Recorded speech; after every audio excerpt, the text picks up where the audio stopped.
بسم اللہ الرحمن الرحیم۔ کیا آپ جانتے ہیں کہ یہ ایک مختصر جملہ جسے آپ پڑھ کر انسان اپنے ہر نیک کام کی ابتدا کرتا ہے؟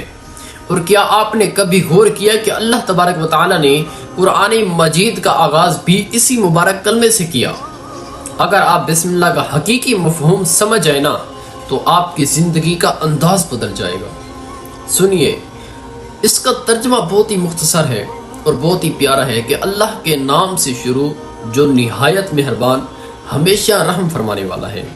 اور حدیث مبارکہ میں آیا ہے اسی جملے کے بارے میں، حضور علیہ الصلوۃ والسلام نے فرمایا، ابن ماجہ کی حدیث نمبر 1894، فرمایا کہ ہر وہ کام جو اللہ کے نام سے شروع نہ ہو وہ ادھورا رہ جاتا ہے، اور فرمایا کہ جس کام کی ابتدا بسم اللہ سے کی جائے وہ کام اگر اللہ چاہے تو مکمل ہو جاتا ہے۔